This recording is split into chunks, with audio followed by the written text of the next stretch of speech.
Welcome to This Explainer. Okay, today we're diving into a mystery that, let's be honest, literally every single one of us has experienced. Picture this. Someone drops just one casual sentence on you. Not even a direct insult. Just something like, "Oh, you're still at that job?" Or, my absolute favorite, "Huh, I kind of figured you'd have finished by now." On the outside, you keep it cool. You might even smile. But underneath, man, this very specific, immediate physical reaction completely takes over. Your chest gets hot, your jaw clenches up, and suddenly this razor-sharp comeback starts writing itself in your head. So why does that happen? Why do we get offended so easily? Well, let's figure out what's actually going on under the hood when that alarm goes off. What we're really talking about here is that absolutely fascinating 2-second delay between hearing a casual remark and feeling that intense internal heat. Now, most people just call this being thin-skinned, right? Or having a massive ego. And the standard advice is always, hey, just don't take it personally. But here's the thing. What happens in those 2 seconds? It's not a character flaw. It's not you being overly sensitive, and it's definitely not arrogance. It's actually a biological alarm going off. And think about it. An alarm is just a machine doing exactly the job it was installed to do. So the real question isn't why your alarm is so ridiculously loud, but rather, what exactly have you been asking it to guard? Okay, let's dive into this. Because before we go any further, we really need to clear something up. We are not talking about that old school Freudian version of the ego, the id and the superego. Forget that. We're looking at a highly specific, totally measurable psychological machine. In psychology, this exact mechanism is actually called threatened egotism. Basically, it's a structural defense system, and it's designed to protect a built-up, highly favorable opinion of yourself against incoming attacks. Like I said, it is doing exactly the job it was designed for. Now, what's super interesting here is how this completely shatters a myth we have all basically swallowed whole for decades. For most of the 20th century, pretty much every parenting book told us that people lash out because they secretly feel worthless. The idea that low self-esteem causes aggression, right? But back in 1998, researchers Brad Bushman and Roy Baumeister actually tested this in a lab. They measured people's self-esteem, had a total stranger insult the subject's writing, and then gave them a chance to hit back. And guess what? Self-esteem predicted absolutely nothing. Zero. The reality? Retaliation was actually predicted by a high, favorable opinion of yourself taking a hit. So taking offense doesn't come from thinking you're nothing. It comes from something you've heavily built up being touched. So why does that simple touch register in your body as an absolute drop-everything emergency? Well, this brings us to psychologist Mark Leary's brilliant concept of the sociometer. You see, self-esteem was never designed to be some shiny trophy you just carry around to feel good. It's a real-time gauge. It's a needle constantly measuring how much you appear to be valued by your group. Why? Because for most of human history, being quietly devalued by your tribe wasn't just, a bummer. It was literally a death sentence. So when a critic's comment lands, your internal gauge doesn't pause and ask, hey, is this person factually correct? Nope. It only asks one thing. Did my social standing just drop? And this brilliantly illustrates the core of our identity. The great psychologist William James once wrote that a person's self isn't just their physical body. It is everything they can call theirs. Their work, their name, their reputation, their friends, the whole shebang. So think of it like this. You've drawn a fence around a very specific piece of the world, and you've labeled the inside of it me. Taking offense? That's really nothing more than the alarm mounted on that fence going off. So the absolute crucial point here is how much land is actually inside your fence, because nobody chooses the size of it consciously. It gets drawn super early in life, mostly based on whatever single currency you learned you'd be measured by as a kid. Maybe you were heavily praised, but only for being the smart one, or maybe the easy child.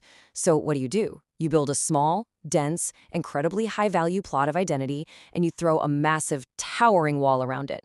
Getting offended easily isn't a sign of weakness, it just means you are standing dangerously close to the wall of the only thing you were ever told you were. So, let's look at the 5 reasons why this alarm misfires. Reason 1, you shrink to the size of the comment. Let's break down exactly how this structural alarm misfires in our everyday adult lives. Psychologists Critcher and Dunning call this the constriction effect. Imagine your manager casually criticizes just one slide out of a massive 40-slide deck you spent weeks agonizing over. In that exact moment, everything else about you just goes completely offline. You aren't a complex person with 10 years of hard-earned experience, a family, or friends. Nope. You mentally shrink down until that criticized part, that one single slide, is your entire identity. You literally shrink to the exact size of the comment, right when you most need to be big. Reason 2, you handed the ruler to people you don't even know. Remember that sociometer gauge we talked about? Well, it is definitely not a rational instrument. It was built for an ancient world where your group was literally everyone you would ever meet in your entire lifetime, so it never learned to check credentials. And this means a complete stranger on the internet can drop a forward ruling on your worth, and your body registers it as a massive, life-threatening drop in social standing. You're letting people you would never ask for advice dictate your value. Think about that. You're letting an anonymous internet troll dictate your evolutionary survival value. It's crazy. Reason 3, it only hurts where you already agreed. This one is a bit of a hard truth. If someone walked up and called you a terrible juggler, you'd probably just laugh, right? Because you have zero investment in being a juggler. But if they call you selfish, and you're still agonizing over it 3 days later in the shower, it's because insults need an inside partner to actually work. The words hit, and a very quiet voice inside you whispers, "Yeah, I've kind of wondered about that too." The blistering heat of being offended is really just a private suspicion getting a second vote.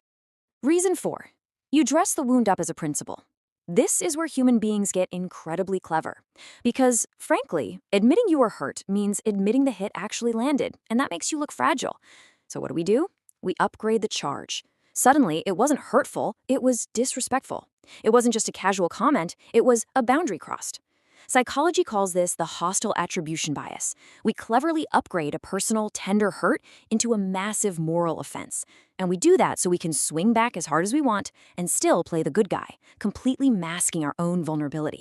Reason 5, you built the whole thing on one pillar. Honestly, this is just brutal math. If your entire identity rests solely on one single trait, let's say being the smart one or the ultra-reliable one, then every single time you don't know something or make a mistake, it instantly becomes a full-blown existential crisis. The fewer things you count as you, the larger the percentage of damage any single hit takes out of your identity. It's like putting all your eggs in one very precarious basket. So, looking at the heavy costs of these 5 triggers all together, it really adds up.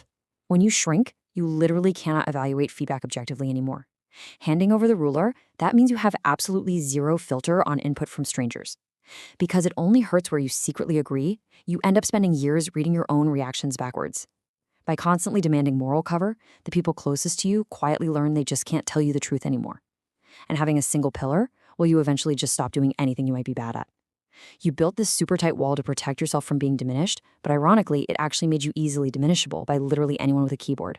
3 ways to widen your WAND. Let me be super clear about this upfront. You cannot just place an order for thicker skin. Telling yourself not to be offended in the heat of the moment is literally like telling yourself not to flinch when a door suddenly slams. The flinch isn't waiting around for your permission. The goal here isn't to somehow magically stop the alarm. The goal is to widen the land that it protects. Let's move to and see how this builds. We've got step 1, widen it. Step 2, separate the sting from the verdict. And step 3, take the roller back. Step 1 is to widen your identity before the threat even arrives. You need to deliberately invest real time and energy in at least 3 different parts of your life that could never all possibly collapse on the exact same day. This is a massive structural change so that no single comment can ever occupy the entire frame of who you are. And hey, if you're in an emergency and you feel that hot flush rising in your chest, try this emergency trick. Instantly name 2 completely true things about yourself that the comment did not touch. This directly counters that constriction effect by actively putting back the parts of you that the threat is desperately trying to crowd out. Step 2 is absolutely vital. Separate the sting from the verdict. Whenever an offense happens, there are always 2 questions totally tangled up together. Does this hurt? And is this true? And we so often think that if it hurts, well, it must be false, right? You have to pull those 2 things apart. Give the hurt 24 hours to ring like the loud alarm it is. Completely allow yourself to feel the sting. But do not let that sting vote on the accuracy of the comment. Wait a full day, let the dust settle, and then ask yourself if there is actually any truth in it. Step 3 is to take the ruler back. You need to consciously decide, in advance, whose judgment you actually consent to. Pick a very short list of maybe 3 or 4 trusted people. Now, they must know your work, they must have seen you at your absolute worst, and they must have zero to gain by just flattering you. From now on, strangers on the internet still get to have opinions. Sure, it's a free world, but they no longer get to issue verdicts on your actual worth. you are permanently taking away their ability to ruin your day. To really frame our ultimate goal here, look at this incredibly powerful concept from writer David Foster Wallace. He talked about our default setting, which is basically this automatic, entirely unexamined assumption that we are the absolute center of everything. But the real truth? Almost nothing in your day is actually aimed at you. The person who brutally cut you off in traffic? They're just late. Your colleague's flat, dismissive tone? It's probably about a bill they can't pay. It is not an attack on your fence. It is literally just weather passing through someone else's life. So as we wrap up this explainer, I really want to leave you with a direct question to chew on. Which of the 5 triggers we discussed today is yours? Is it the shrinking, the borrowed ruler, the part you quietly already agreed with, the moral principle you hide behind, or maybe the single teller? Be totally honest with yourself. Getting easily offended isn't a personal failure. It's just the sound of your biological inheritance doing its job on a piece of land you drew way too small a very long time ago. But remember, you are absolutely allowed to draw a wider fence. Thanks for exploring this with me today. Keep learning, keep widening your land, and I'll catch you in the next explainer.